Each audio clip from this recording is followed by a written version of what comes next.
Om Shri Ganeshaya Namaha. Om Shri Saraswatyai Namaha. Om Shri Gurubhyo Namaha. Sada Shiva Shankaracharya Madhyamam Asmadacharya Paryantam Vande Guru Paramparam. Shrute Smriti Purananam Alayam Karunalayam Namami Bhagavad-pada Shankaram Lokashankaram. Samasta Janakalyane Niratam Karunamayam Namami Chinmayam Devam Sadgurum Brahmavidvaram. Sadgurum Brahmavidvaram.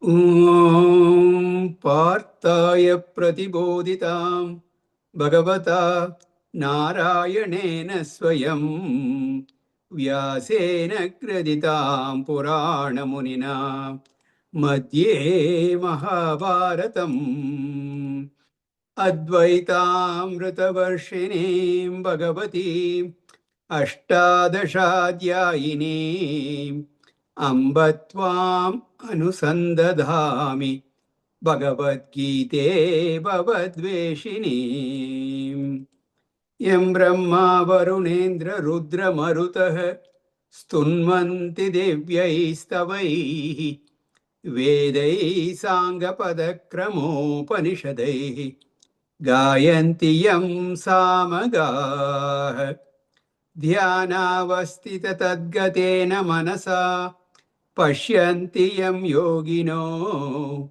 Yasyantam Navidusura Suraganah Devaya Tasmai Namaha Devaya Tasmai Namaha. Hari Om.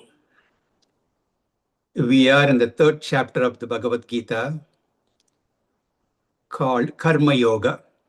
And Bhagavan Sri Krishna has been presenting a very strong set of arguments in favor of Karma Yoga. And he explained why Arjuna should act and how he should act. First, he said, this is my commandment.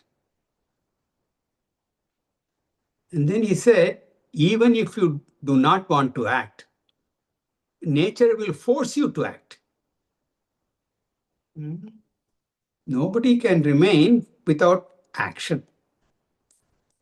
The actions of worship and actions done that way will liberate you, whereas actions done otherwise will bind you.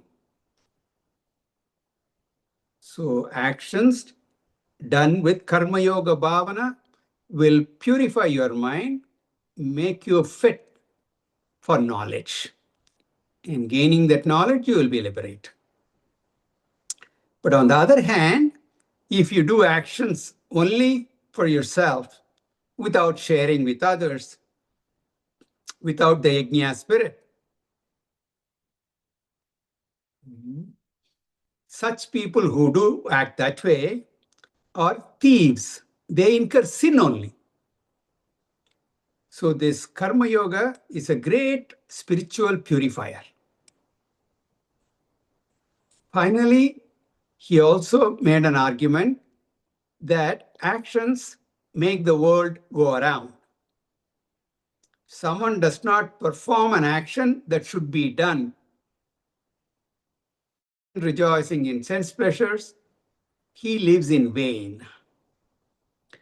On the other hand, there is nothing to be done for the one who rejoices in the self, being content in the self. For that individual, there is nothing to be done, nor anything that should not be done. He does not depend on anything, but he still continues to work. Therefore, since a man attains the supreme by performing actions without attachment, always which should be done, without attachment to the actions or the results of action. For all these reasons, one must act. Having said as much, Arjuna should be so inspired and absolutely motivated that he should spring into action. That did not happen.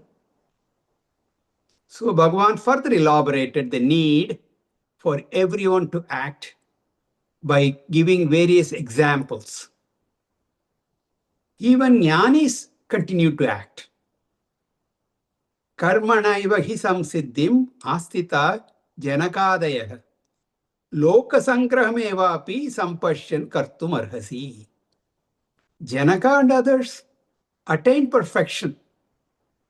How did they attain that perfection? Indeed, through action alone.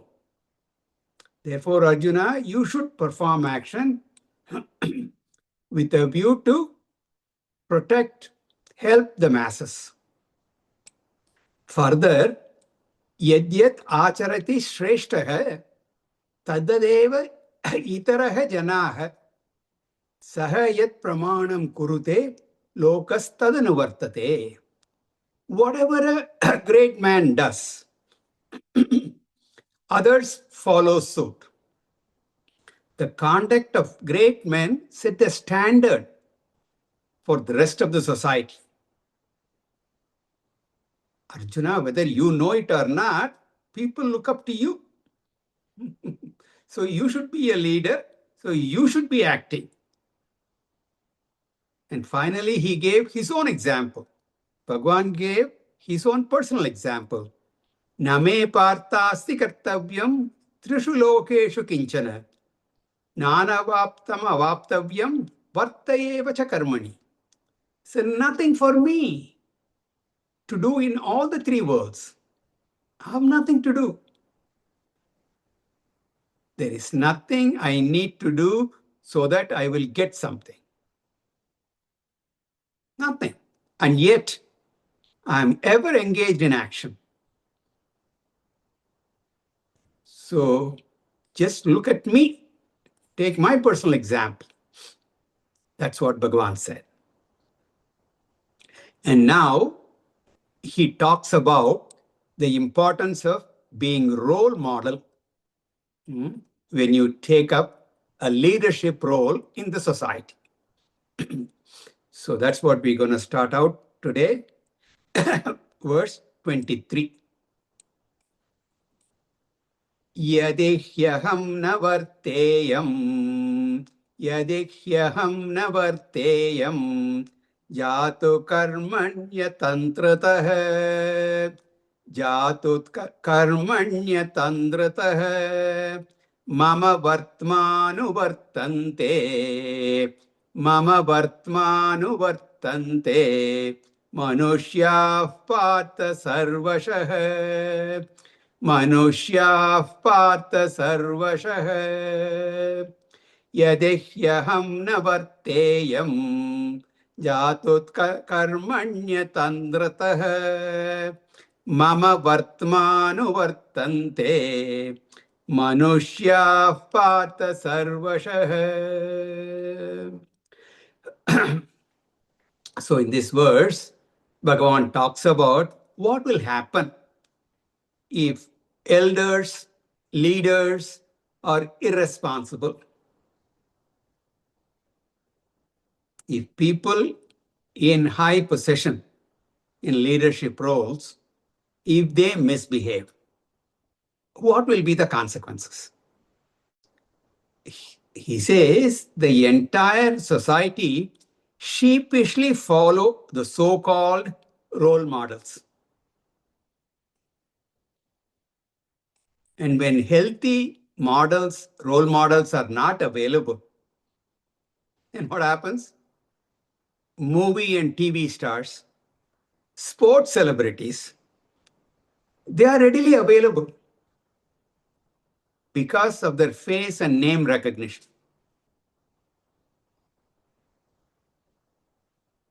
Quite often, they are not the best role models. And so the whole society is in utter confusion. So Sri Krishna calls such situations as only sankara, confusion. It's something like the traffic jam. When people do not follow traffic rules, do not have lane discipline, like what we find with drivers in India and other countries, third world countries. What is there? The traffic is utter chaos. When there is no leadership, there is no discipline, everyone does their own thing. And that leads to confusion only. That is what is being talked about here. So he says, Yadi, if he aham navarteyam, if I do not perform my duty, and that too atandratah, tirelessly, if I do not do my duty tirelessly, enthusiastically, even though I am going to get no benefit, I don't get to gain anything at all by doing anything. But if I do not do that, and when I do that, I have to do it cheerfully, sincerely, wholeheartedly. Great dynamism and enthusiasm. And if I do not, I will not be leading, I will not be teaching the society. Cannot be called a leader. If not for any other reason, at least to teach the society, to lead them, I have to work tirelessly. Jatu at all times. The whole society is mama vartma anuvartante.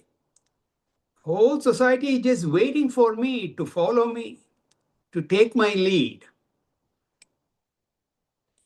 People will follow my way of life. Vartma means way of life. Ramayana means Ramasya Ayana, the path of Rama. The path Bhagwan Ramchandra ji followed when he took avatar. He set such an example. His way of life is what the entire Ramayana is all about. That is the teaching. So, Manushyaha, all people, mama vartma anuvartante, follow my lead, follow my example. Sarvashah, by all means. They will follow me implicitly. Therefore, if I go wrong, it will affect the entire society. So it behooves on my part to do the right thing, to be ever engaged in action enthusiastically. And so should you, Arjuna. That's the point.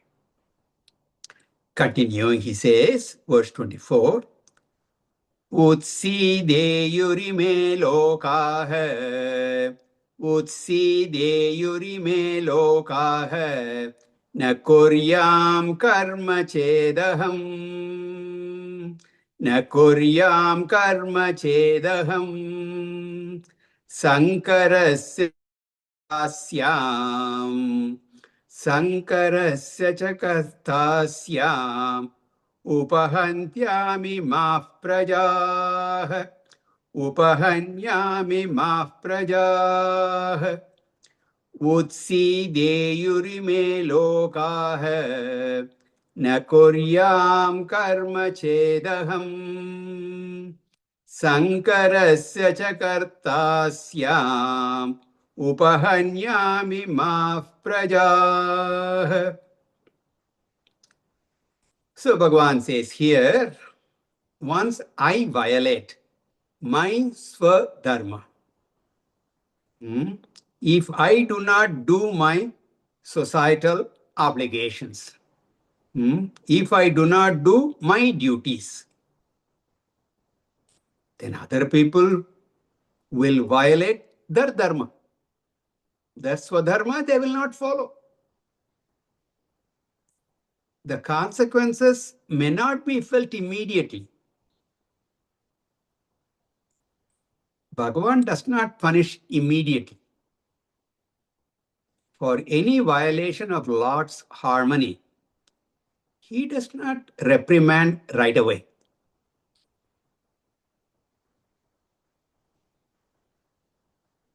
From our own health angle. Say you do not eat right, or drink the wrong stuff, or do not exercise. Immediately you won't see the effects. Because Bhagavan has given us enough strength. Immunity is there, that you do not suffer immediately. Initially, there will be some indications. Some symptoms will be there, but if you ignore them and continue to abuse your health, the consequences will be severe. Similarly, when we pollute the environment, you do not see immediate impact. We do not suffer right away. Plenty of signals are there. It is there. But we ignore. If you continue to disregard them and still abuse nature, the damage will be extreme. Just a matter of time. Sometimes it may take decades or centuries to really feel the impact. Quite often, the damage that is done is irreversible. Consequences may not be felt immediately, but gradually we will be destroying the whole creation. So Bhagavan says, Ime lokaha utsideyuhu. These people will perish. It may not be immediately. But ultimately, there will be total disorder. Aham karma na kuryam chet. If I do not perform my duties, if I do not set a good example, there will be chaos. If I do not serve as a role model, disastrous results will be there. How will I destroy? Not directly, but sankarasya cha kartasyam, by creating confusion in the society with regard to their duties. They will be confused about their varnashrama dharma, their duties. Imaha prajaha upahanyam. Because of that, I will destroy all these people. If I don't act, if I don't perform my swadharma, we will talk about varnashrama dharma elaborately in the 4th chapter. Okay? I've talked about it in another lecture series in the introduction to Vedanta. A few months back I took this topic and talked about it. But this again comes up in the 4th chapter. We'll talk about it in greater detail. But just one relevant point.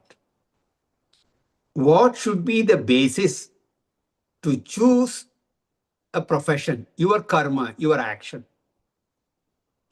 What you should be engaged in? Varnashrama Dharma has set out a beautiful scheme in our scriptures. All professions, all vocations are important. In the society, there are so many things to be done, and everything is as important. All arts and sciences must be practiced, must be protected. Therefore, different people have to choose different things. Shastra says when one chooses the profession, it has to help that person also. It can be based on two things. One basis is one's inclination, guna, guna-based karma. Your action, the profession that you take up, consistent with your attitude, aptitude, etc. This is ideal because when I choose something that I love, I can do that very well.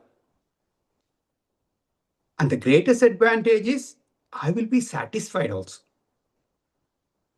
I will enjoy what I'm doing. Any material benefits that come from the work becomes incidental. That's not the main criteria.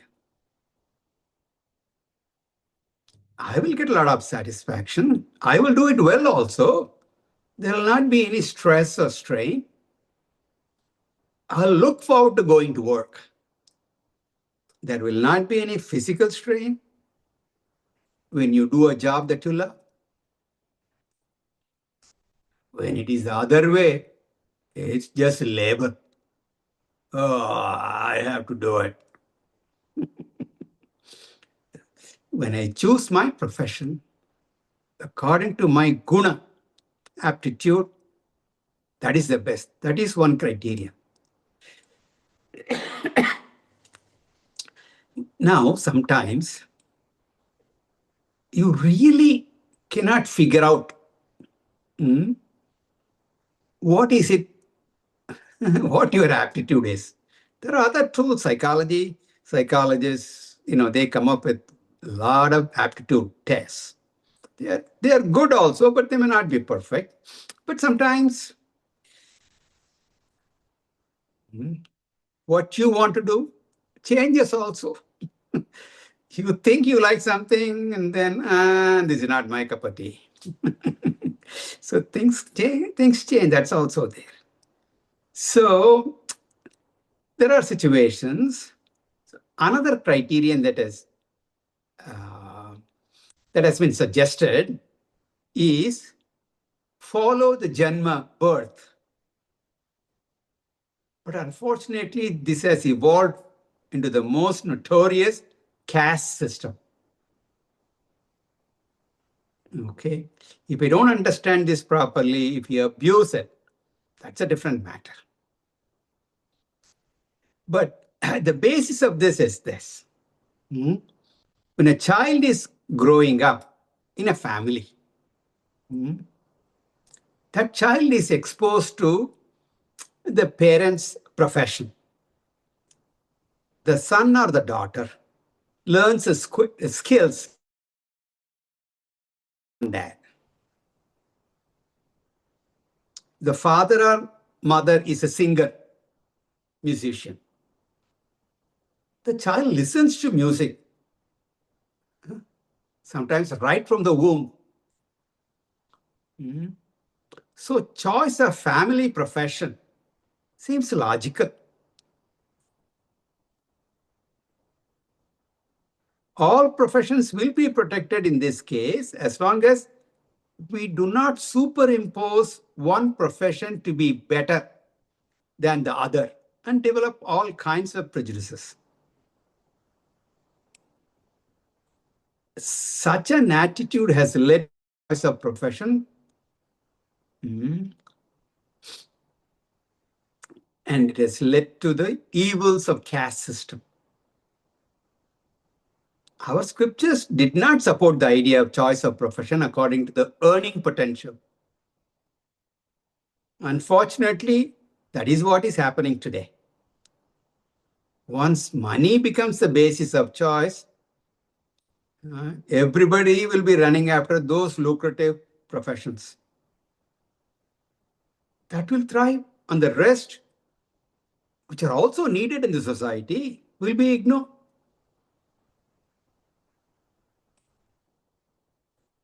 A case in point is the decadence of scriptural studies. The Brahmanas are supposed to study the scriptures, are supposed to teach, but not very lucrative. And there are strict disciplines that are imposed on them. A Brahmana should accept whatever dakshina he is given. He should not charge a fee. And so the fee said 200 years ago, buck and a quarter. That's the dakshina they give today. How will the poor Brahmana survive? So that is not a very lucrative profession. Whether it is a Vaidika Brahmana or a teacher who are teaching Upanishad, Gita, whatever. So that has fallen. Very few people gravitate to that. So Arjuna, you be aware of all this, and everybody should should choose a profession according to their guna or janma. And in your case, Arjuna, there is such a congruence. You were born in a Kshatriya family. Your attitude is also that. Everything lines up so nicely. So do your Kshatriya duty. Okay? Don't run away from this battle. Shankaracharya in his commentary says beautifully that Bhagwan emphasizes the fact that he took avatara to bless people. So he says, Dharma samsthapanarthaya sambhavami yuge yuge. You will see that in the next chapter. My incarnation, Bhagwan says, is to re-establish righteousness. To bring everyone to the right path. If I myself do not follow that path, that will be unbecoming of my status as Ishvara. Therefore, Bhagwan indicates his two statuses. One as a Shreshta Purusha and also as Ishvara. Suppose if Ishvara does not do his administrative duties. Ishvara is in control of everything. He's the controller. And if he doesn't do that, this Jagat Chakra, which is nothing but a wheel of action, as explained before, that will stop. Then there will be only chaos in Prakriti, the whole creation. As a Shreshta Purusha, if he does not lead a life of action, does not guide people, he will be responsible for the destruction of society. So Bhagwan says, just look at me.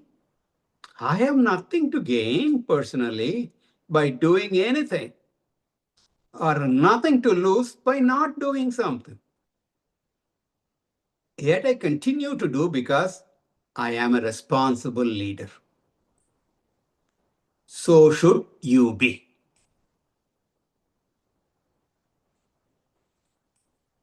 Arjuna heard all this. Then he said, Bhagwan, I understand. I see the seriousness of the whole thing. So Bhagavan got excited. You understand? Bhagavan, relax. Don't get all excited about it now. Before I start doing anything, I want to get some guidance from you. How to act in this world, how to lead in the society, to lead people on the righteous path. That leadership is very tough.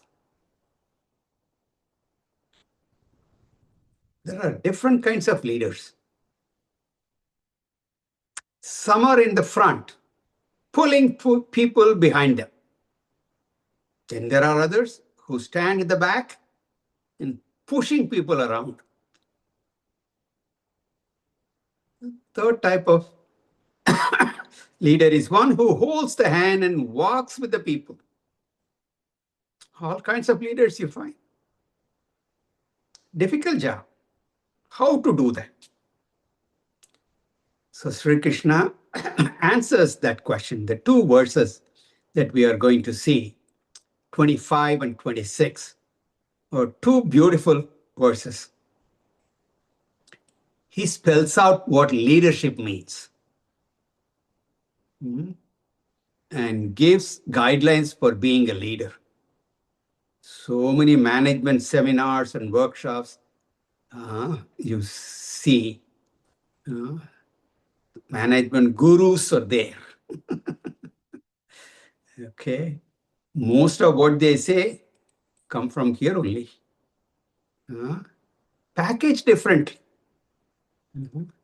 So two beautiful verses. Let us see. Verse 25. Sakta karmanya vidvamsah. Sakta karmanya vidvamsah. Yata kurvanti bharata. Yata kurvanti bharata. Kuryat vidvams tata saktah. Kuryat vidvams tata saktah. Chikishurloka sangraham. Chikishurloka sangraham. Saktah karmanya vidvamsah. Yata kurvanti bharata. Kuryat vidvams tata saktah. Chikishurloka sangraham. It was pointed out earlier that an ignorant person, ajnani, should do karma. Jnani also should do karma. Only the purpose is different. An ajnani, an ignorant man, does karma with karma yoga bhavana to get purity. Purity of mind, focus of mind, making him fit for knowledge. Then he gains the knowledge, and with that knowledge, he gains liberation. That is the path for an ajnani. And when someone has accomplished that, a jnani, he also does karma. It's not for the purity of mind, focus of mind, anything like that. His aim is to educate the society, to lead the society with regard to proper living, to serve as a role model. If both of them are performing action, jnani as well as an ajnani, what's the difference in their attitude? When ajnani does karma, of course, he has not attained liberation. He's not happy with himself. There is still some insufficiency. Some incompleteness is there. He's still a samsari. Some dissatisfaction with himself or herself. So since an ajnani is not happy with himself, when he does any action, through the action, he wants to discover fullness, completeness, happiness. Therefore, he performs actions for happiness. And as he does that, there is some anxiety. Will I succeed? Will I get what I want? Only if I get that, I'll be happy. If I don't get it, I'll be terribly disappointed. Everything I do is done out of incompleteness. Therefore, it is for completing myself. So there is this problem of attachment, expectation, dependence, all that is there. Whereas, when a jnani performs action, it is not from a sense of incompleteness. He, by definition, has jnanam. One who has jnanam is called jnani. He knows that his nature is fullness. He is secure in himself. His nature is peace. Whatever everybody is seeking in life, that is my nature, intrinsic nature. I am complete, I am immortal. I do not need any external support to fulfill me. I'm full. Sense of fullness. And with that, he is performing action. So he does not do any action for happiness, but he does actions from happiness. He does actions with happiness. When I do some action for happiness, I am a samsari. If I do actions from or with happiness, I am mukta. I'm a liberated person. When I do actions for happiness, it is a struggle. When I do actions from happiness, the action is a leela, a game, a sport. It's a joy. This is the attitudinal difference. So, saktaha karmani avidvamsaha. The ignorant people, karmani saktaha, they are extremely attached to their actions. Hey Bharata, O Arjuna, yata kurvanti, just as they do, just as how the ignorant remain attached to the actions and to the results of action, tata kuryaha vidwan. Huh? And what is the difference between the wise and the otherwise? There is a big difference. While the ignorant are extremely attached to karma, action, and karma phala, the results of action, the wise do it asaktah, unattached. Same enthusiasm will be there. The attachment is not there. What is the motivation? It is chikishuhu loka sangraham. Chikishuhu kartum ichuhu. Desirous of doing loka sangraha. Desire for welfare of the society. That is the motivation.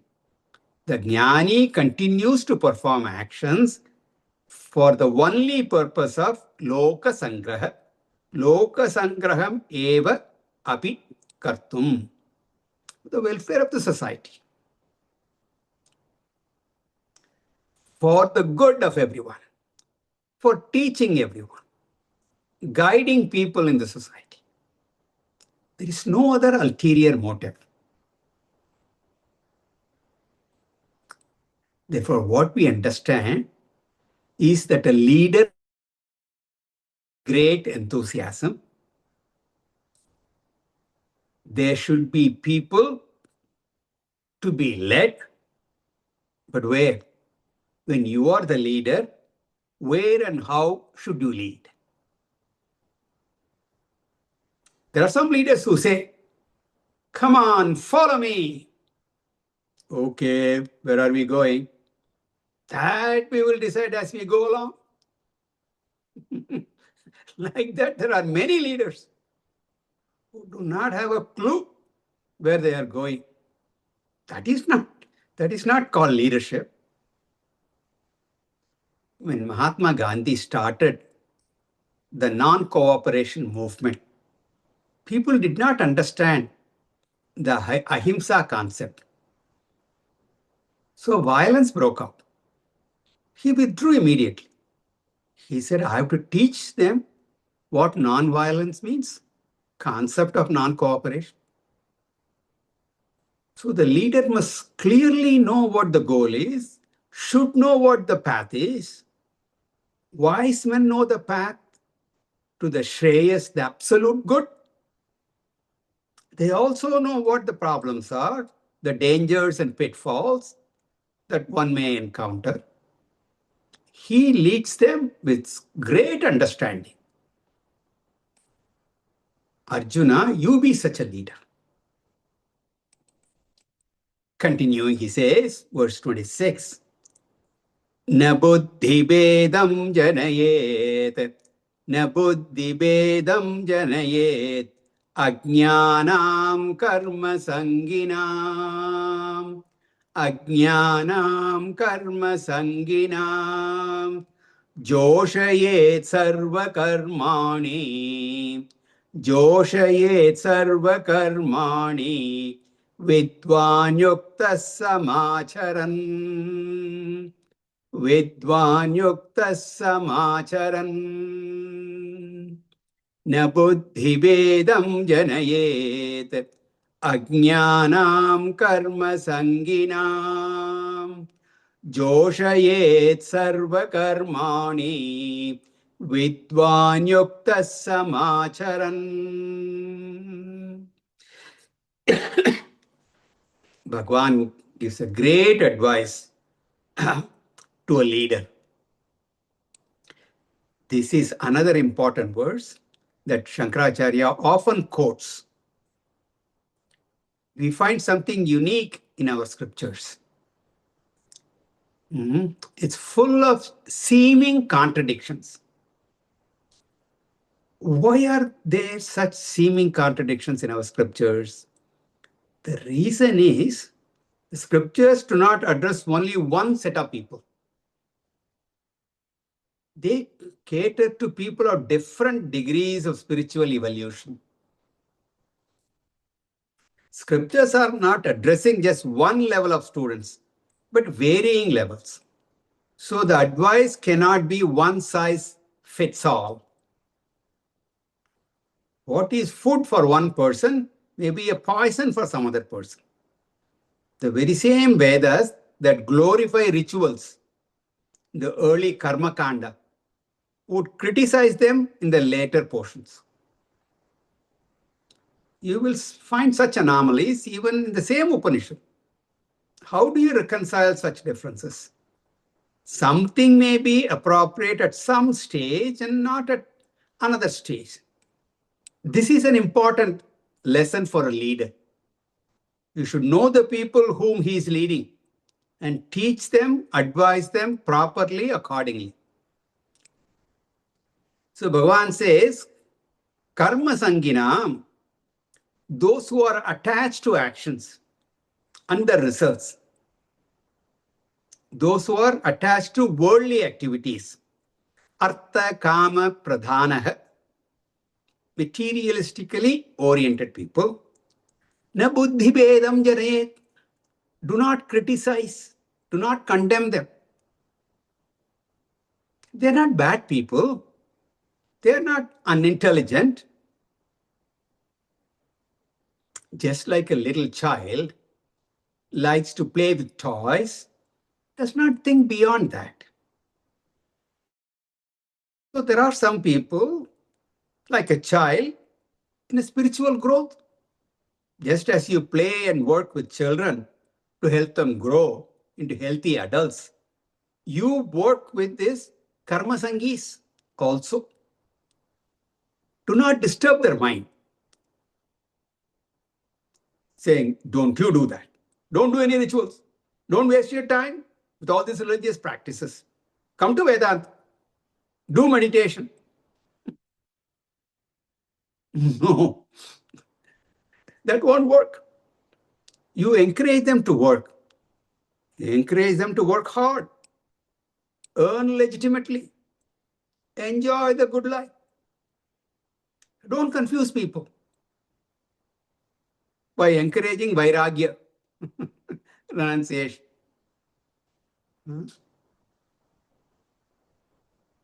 Don't go to a marriage and there is the couple who just gotten wedded, and don't start talking about vairagya to them. They just got married. Let them enjoy the family life and don't talk to them about sannyasa at that time. There's a time and place for everything. Slowly talk to those people who are attached karmis. Slowly introduce spirituality in their life, introduce God to them, show them how to make all actions divine, along with artha and kama, ask them to add dharma, add devotion. He says, na buddhi bedam janayet ajnanam karma sanginam. Do not create conflicts in their minds. Ajnana. Those who are still in the stage of self-ignorance only,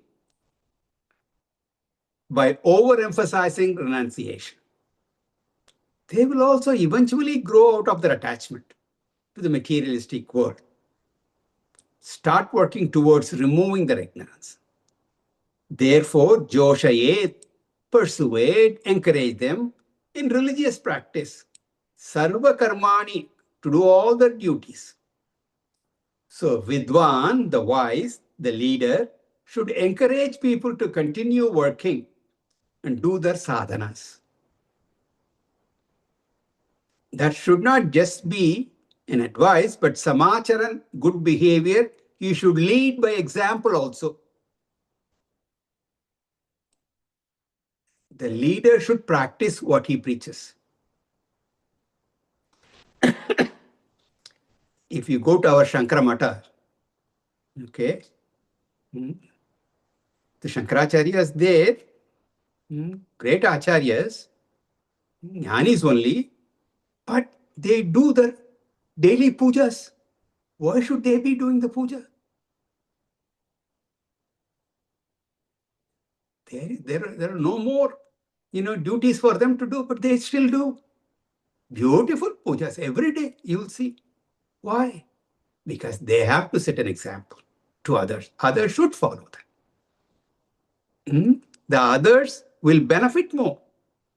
The Acharya does not need to do, but they still do. Like that. So, samacharan, you lead by example. Slowly they will see that you are also doing a lot of work. You are not tired, exhausted, bored, or exasperated, but you're so cheerful.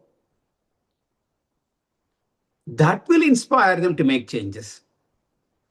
So effect the changes slowly. Take them from tamas to rajas and from rajas to sattva. Then on to the spiritual path. As they say, you cannot turn a super tanker on a dime. A huge ship, it will turn ever so slowly. Guiding people, managing people, leading people, one of the most difficult jobs. Financial management is easy. Materials management is easy. because those things don't react. To manage, so much of patience is required. So much courage is required. A leader is one who leads people to a higher goal, towards the total welfare of the society. So the path is that of non-attachment, karma yoga, Ishvara arpana buddhi. You must perform your bounden duties as a worship of the Lord, without attachment to the results of action. Accept results as prasada. This is the path. The ignorant people may not know all this. You accept them as they are.